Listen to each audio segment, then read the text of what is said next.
بسم اللہ الرحمن الرحیم نحمدہ ونصلی ونسلم علی رسولہ الکریم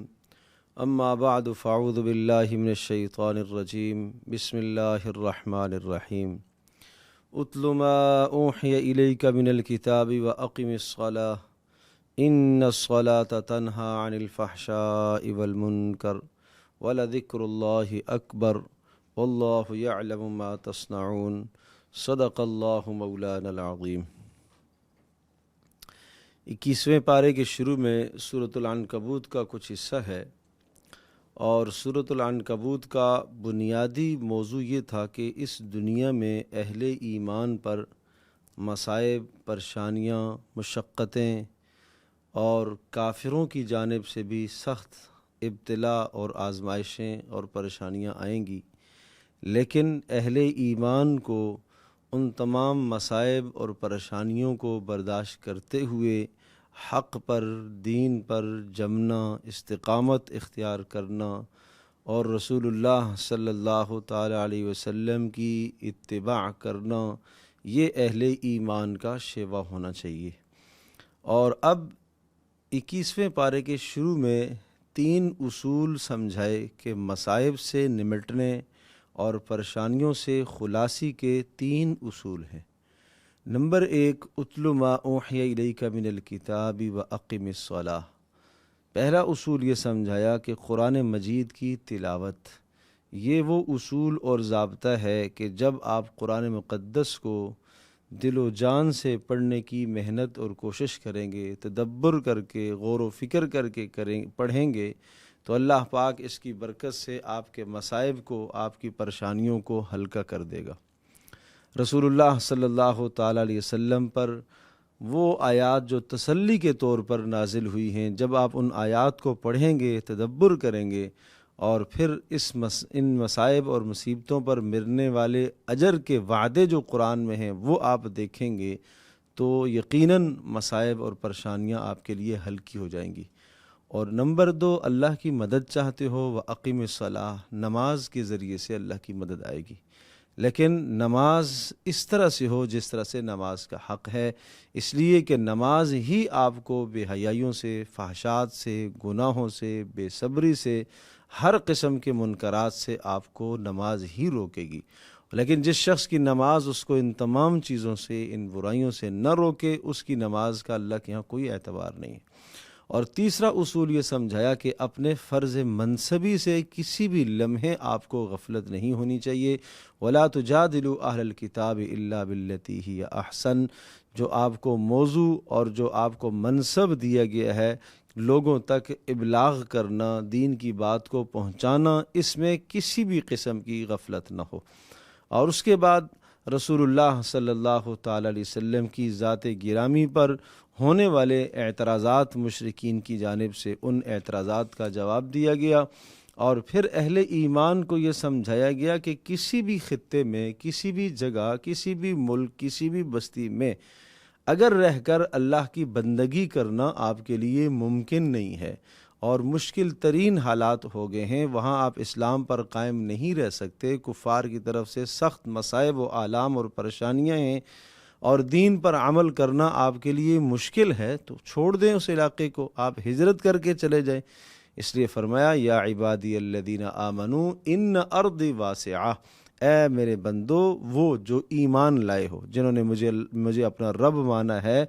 اور مجھے اپنا الہ اور معبود مانا ہے، جن کا آخرت پر ایمان ہے، رسالت پر ایمان ہے اور کتابوں پر ایمان ہے، ان سب کو یہ پیغام ہے میری زمین بڑی کشادہ ہے، فَإِيَّايَ فَاعْبُدُونِ، بندگی تمہیں میری ہی کرنی ہے۔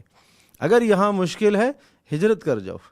اور اگر تمہیں یہ خدشہ اور خوف آتا ہے کہ ہم ہجرت کر جائیں گے، کہیں ایسا نہ ہو کہ موت کا شکار ہو جائیں، تو کل نفس ذائقۃ الموت، ہر نفس نے موت کا ذائقہ چکھنا ہے، موت سے کیوں گھبرا رہے ہو؟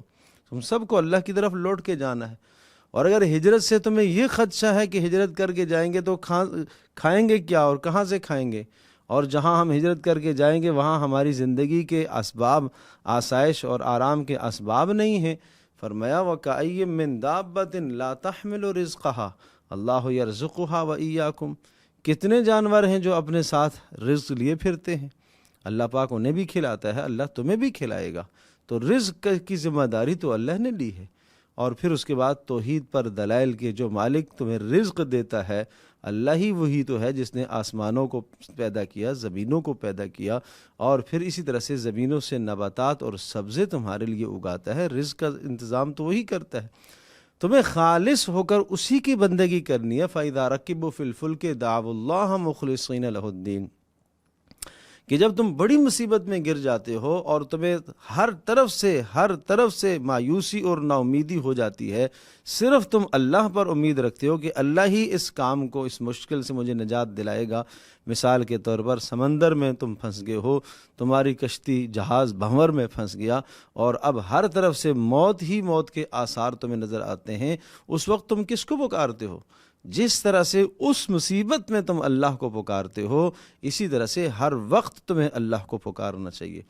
اس کے بعد سورۃ الروم ہے۔ سورۃ الروم کا مضمون یہ ہے کہ حق اور باطل کا معرکہ رہے گا اور حق کو اللہ پاک غالب کرے گا، اور حق کو غالب کرنے کے دلائل یہاں بڑے مفصل اور تفصیل کے ساتھ اللہ پاک نے غلبہ حق کے دلائل ذکر فرمائے ہیں۔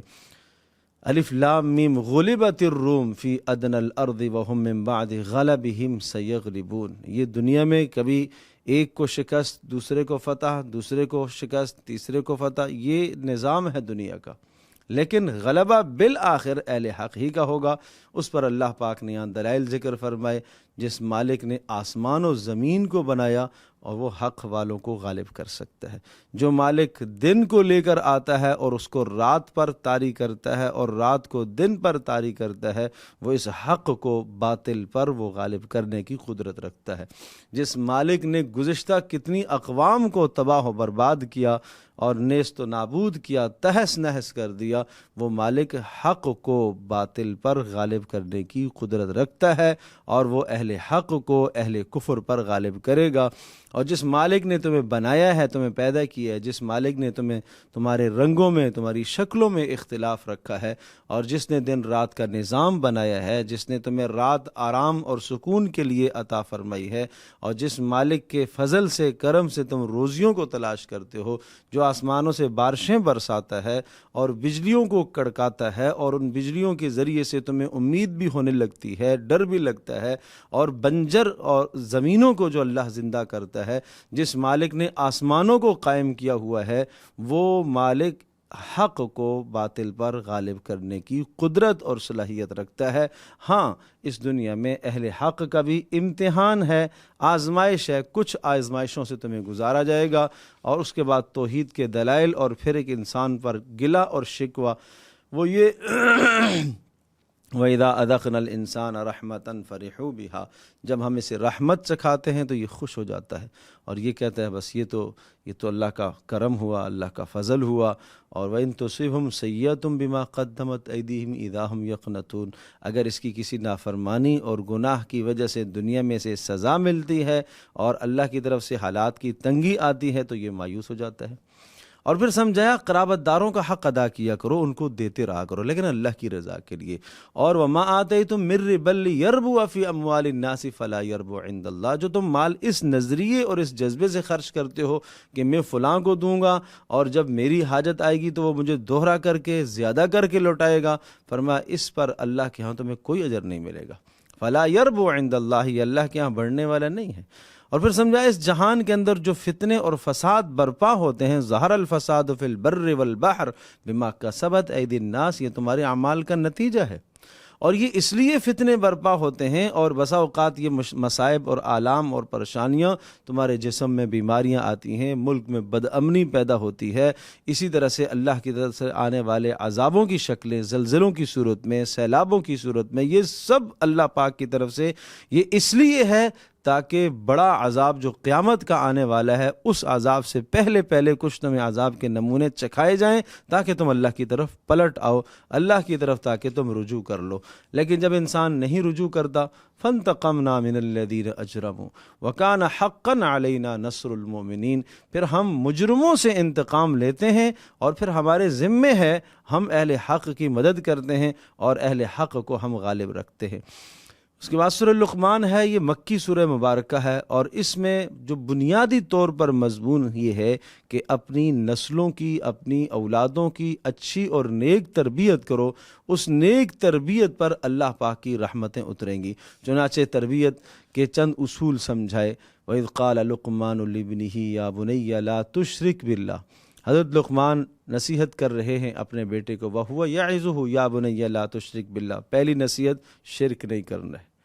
توحید سمجھائیے۔ یہ باپ کی ذمہ داری ہے، اپنی اولاد کو توحید سمجھائے، اللہ کی وحدانیت، اللہ کی ربوبیت اس کے دل و دماغ میں بٹھائے۔ دوسری ہدایت اور دوسری نصیحت، انہا ان تکم مثقال حبۃ من خردل، اگر ذرے برابر بھی تیری نیکی کہیں آسمانوں میں چھپی ہوئی، زمین کی تہوں میں ہوئی، پہاڑوں میں ہوئی، ذرہ برابر تیری نیکی یا تیرا گناہ، یاتی بہ اللہ، اللہ اس کو لے کے آئے گا قیامت کے دن، اور اس پر تمہارے لیے اجر اور سزا کا فیصلہ ہوگا۔ تیسری نصیحت، اقیم الصلاۃ، نماز کی پابندی۔ یہ باپ کی ذمہ داری ہے، اپنی اولادوں کی تربیت کرے نماز پر، صرف نماز نہیں، نماز سے متعلقہ تمام احکام سکھانا، طہارت کے مسائل، وضو کے مسائل، غسل کے مسائل، نماز سے متعلقہ تمام ابحاث سکھانا، یہ گھر کے اندر کی تربیت ہے۔ اور چوتھی بات، وَأْمُرْ بِالْمَعْرُوفِ، نماز تو اپنی ذات تک تھی، اب وَأْمُرْ بِالْمَعْرُوف، نیکی کا حکم دوسروں کو دینا، وَانْہَا عَنِ الْمُنْکَر، اور گناہوں سے روکنا۔ پانچویں نصیحت، وَاصْبِرْ عَلَىٰ مَا أَصَابَكَ، مصائب آئیں گے اس پر صبر کرنا ہوگا۔ چھٹی نصیحت، وَلَا تُصَعِّرْ خَدَّكَ لِلنَّاسِ، اخلاقیات سکھائے، پہلے توحید، پھر عبادات، اور اس کے بعد اخلاقیات۔ وَلَا تُصَعِّرْ، گالوں کو پھیلا کر لوگوں کے سامنے باتیں مت کیا کرو، مطلب تکبرانہ انداز سے منہ چڑھا کر مت بات کیا کرو۔ نمبر 7، وَلَا تَمْشِ فِي الْأَرْضِ مَرَحًا، غرور اور تکبر سے زمین کے اندر غرور اور تکبر سے مت چلا کرو۔ اور نمبر 8، وَاقْصِدْ فِي مَشْيِكَ، اپنے چال میں اعتدال رکھا کرو۔ اور نمبر 9، وَاغْضُضْ مِنْ صَوْتِكَ، اپنی آواز میں بھی پستی رکھا کرو، جتنی ضرورت ہو آواز کو اتنی آواز اونچی کیا کرو، بلا ضرورت مت چیخا کرو، یہ کوئی اچھے اخلاق نہیں ہیں۔ تو اخلاقیات سمجھائی، عبادات سمجھائی، معاشرتی زندگی سمجھائی۔ یہ رکوع ہر باپ کی ذمہ داری ہے کہ اپنی اولادوں کو اس طرح سے تربیت دے اور اس طرح سے نیک تربیت ان کو سکھائے، اور پھر سمجھایا، یا ایھا الناس اتقوا ربکم، دیکھو قیامت کے دن تمہاری اولادیں کام نہیں آئیں گی، ہاں وہ اولادیں جن کو تم نے نیک راستے پر ڈالا ہے وہ تمہارے لیے آخرت میں نجات کا ذریعہ بن سکتی ہیں۔ سورہ سجدہ مومن اور کافر کے مختلف احوال ذکر فرمائے کہ اس دنیا میں مومن کو مختلف احوال سے گزارا جاتا ہے، مصائب اور پریشانیاں اس پر آئیں گی، اور کافروں کے احوال۔ اور اس کے بعد سورۃ الاحزاب ہے، رسومات جاہلیت کا خاتمہ کیا گیا ہے۔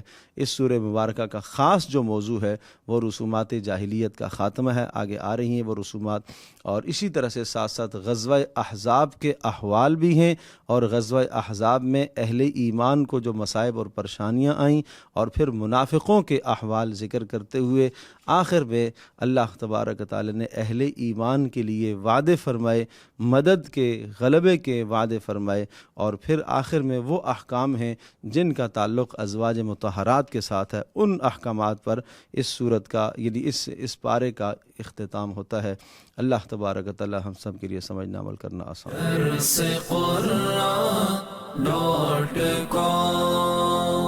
www.darsequran.com